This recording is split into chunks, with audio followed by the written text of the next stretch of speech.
Hello, everyone. Today we'll start the second last chapter about the Haggadah.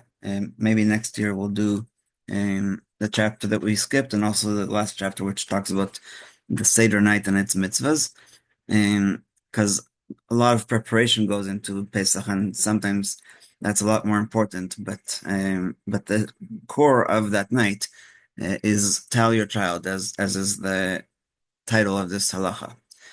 So there's a positive mitzvah to tell the story of the Exodus from Egypt on the night of the 15th of Nisan.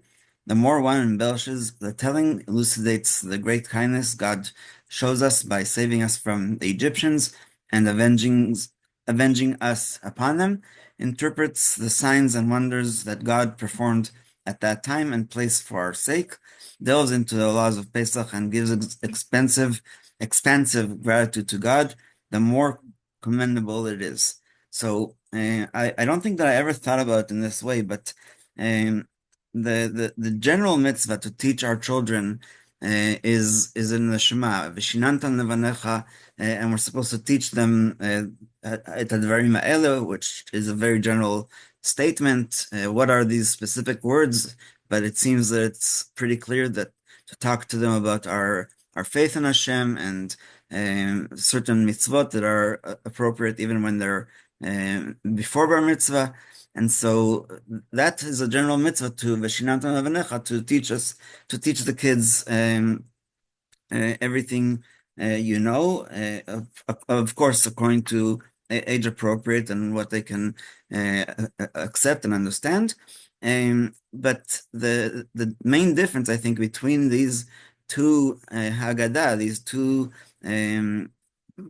mitzvahs to teach, I think is slightly different because according to the Torah, according to Halacha, if you don't have children, you don't have to go looking for somebody to teach the words of the Shema and the other mitzvot. But with the Haggadah, the rabbis say that even if you are all alone in the middle of nowhere and there's nobody else around, you still have to make this story to tell how he came out of Egypt and other core issues or things that are mentioned in the Haggadah. For childless parents, it is a mitzvah to tell each other and other family members, but I think that is a key difference between those two mitzvot.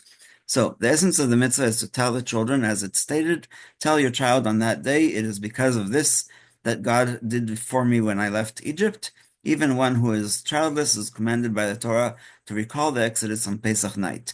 As it states, remember this day on which you came out of Egypt, of the house of bondage, how with a mighty hand God took you out of there. And that's why the Haggadah goes into a lot of details of what these specific bitterness were, and also how Hashem punished the Egyptians for what they did to us. Also, something that I learned a few years ago and I never thought about either is that the first children in history who learned about the story of the Exodus that weren't there were Moses' two sons. When Moses and his family came out of Egypt, according to the Pshat of the Torah, his sons and wife Tzipporah were still in Midian by Jethro, and so the first children who weren't part of the actual Exodus to hear the story were Moses' sons in Parshat Ba'alotcha, where we celebrated the first Pesach in the desert. So, two mitzvot in the Torah require us to educate our children. The first is to teach them the written and oral Torah so that they understand the world properly and may live their lives according to divine guidance. Part of this mitzvah is to habituate and familiarize children with the observance of mitzvot, as it is impossible to teach about Shabbat, Kashrut, and the like without training for their observance before their bar mitzvah. And the second mitzvah, like we said before, is to tell our children about the Exodus from Egypt on the Seder night. At first glance, this is puzzling. Is narrative of the Exodus not part of the general mitzvah of teaching Torah to our children? In that case, what is the difference between the Seder night or sorry, what is different about the Seder night, which is a cute play on Mani Shana. Why is this night different from all other nights? And the purpose of the stories told to the children on Seder night is to convey the fundamentals of faith that logically precede Torah study. They must know how the nation of Israel was formed, that God chose Israel to be his special nation, and that he gave them special duty to receive the Torah and rectify the world. Last night we had two Hasidim in our house, and I told them that what we learned in the yeshiva was that the idea of Dayenu, the famous song, is basically, would it have really been enough if we stayed in Egypt, or if the slavery just stopped and we stayed in Egypt, or if Hashem killed all the firstborn, but we didn't leave Egypt? That doesn't make a lot of sense. But I think the answer is, and this is what I shared, is that it teaches us gratitude. Even the tiniest step, even the tiniest thing, we have to be grateful to Hashem and thank Hashem for it. And so back to this halacha about teaching the children.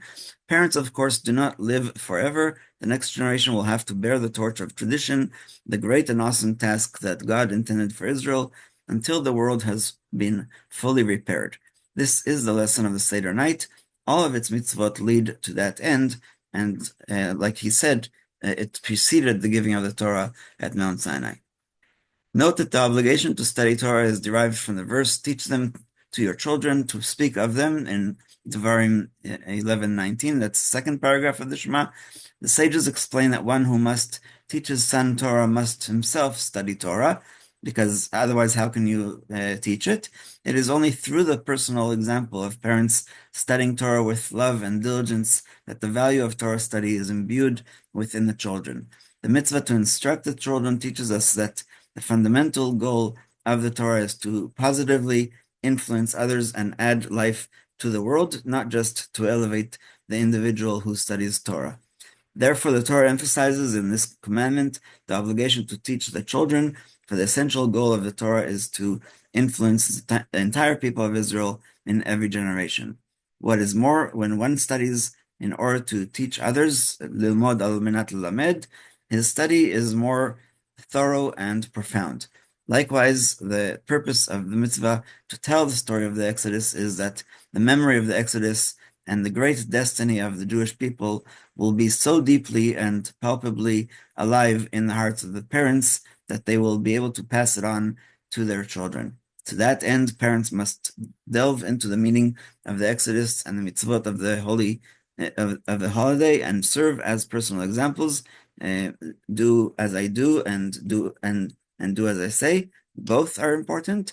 As personal examples for their children of how to say the Haggadah and fulfill the mitzvot of Pesach. Thus, they will be able to tell them the story of the Exodus and guide them towards fulfillment of the mitzvot of the Seder night. And we'll stop here and open up for questions.